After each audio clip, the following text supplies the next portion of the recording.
అందరికీ good morning. ఇది కొబ్బరి నూనె ఎలా చేసుకోవాలనేది మీకు చూపిస్తున్నాను. నిన్న మనం మిక్సీ చేసి ఇలా కవర్లో వేసి ఇలా కట్టిస్తాం అన్నమాట. అంటే కింద తగలకుండా అలా హ్యాంగింగ్ చేయాలి. చేశాక దాన్ని అంటే ఉదయం ఇప్పుడు అంటే నిన్న ఈవినింగ్ చేసి వదిలేస్తే ఈ విధంగా చూడండి, ఇక్కడ వెన్నలా గడ్డలా తయారైంది. వాటర్ అంతా ఇలా కిందకి తీసేయాలి, చిన్న హోల్ పెట్టి. అది తీసేస్తే మనకి ఇక్కడ కొబ్బరి ఇదంతా ఉంటుందన్నమాట. దాన్ని మనం ఏం చేయాలంటే ఇప్పుడు ఈ వాటర్ అంతా చూడండి ఫిల్టర్ అయిపోతుంది, చూసారు కదా. మొత్తం వాటర్ దిగిపోతే తర్వాత మనకి అది కూడా నెమ్మదిగా దిగుతుంది. వాటర్ అంతా వెళ్ళిపోవాలి.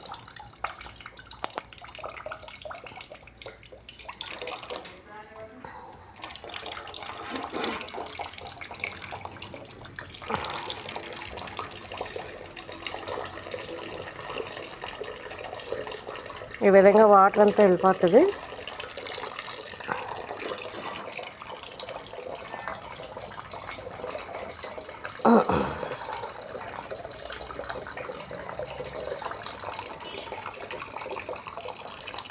వాటర్ అంతా వెళ్ళాక మనకి ఈ పైన చూడండి వెన్నలా తేరుకుంది కదా గట్టిగా.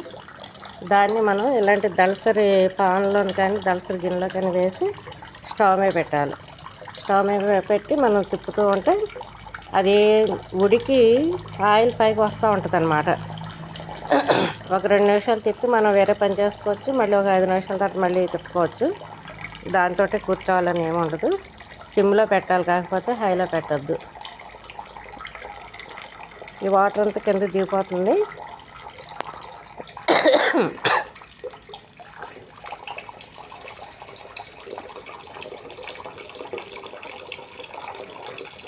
అదంతా వేస్ట్ వాటర్ అన్నమాట.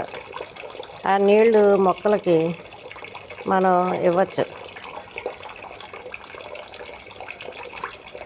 మొక్కలకి ఇస్తే చాలా ఇదిగా ఉంటుంది. తర్వాత స్ప్రే కూడా చేయొచ్చు అన్నమాట. ఈ వాటర్ని మనం మొక్కలకి, దానివల్ల క్రిమికీటకాలు మొక్కల్ని ఆశించవు. ఎందుకంటే వన్ డే మనం దీన్ని కంపోస్ట్ చేసినట్టు కాబట్టి మనం ఆ నీటిని మనం ఉపయోగించవచ్చు. అలాగే నిన్న ఈ కొబ్బరి మనం పాలు తీసేసాక వచ్చిన ఈ పిప్ అన్నమాట. ఇది ఇలా ఎండబెట్టేసి దీన్ని కూడా మనం మొక్కలకి కొద్దిగా ఇవ్వచ్చు. వేస్తాం వల్ల ఏమవుతుంటే ఆయిల్ కంటెంట్ ఉంటుంది కదా, వాటికి ఏంటంటే ఆకులు అవి తొందరగా ముడతలే రాకుండా ఉపయోగపడుతుంది. సమ్మర్ నీటిని కూడా నిల్వ ఉంచుతుంది కొద్దిగా.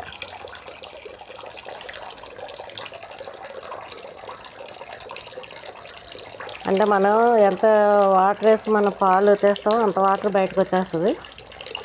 చూడండి, మొత్తం వాటర్ అంతా కూడా ఫ్లో అయిపోవాలి.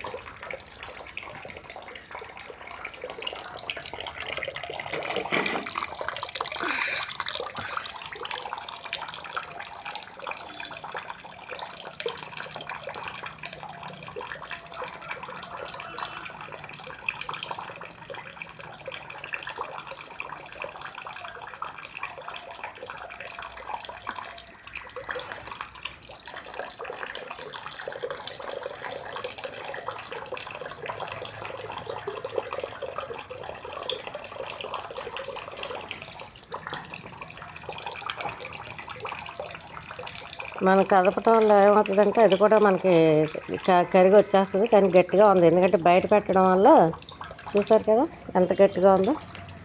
ఇలాగా నీరు మాత్రం వచ్చేసింది,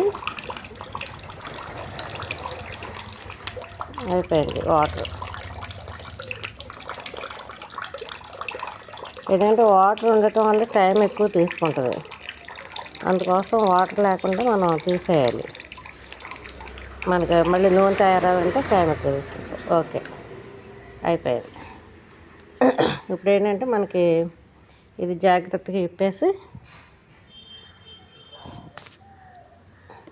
ఇక్కడ మనం కట్టింది జాగ్రత్తగా తీసేసుకుని మళ్ళీ మీకు నేను చూపిస్తాను.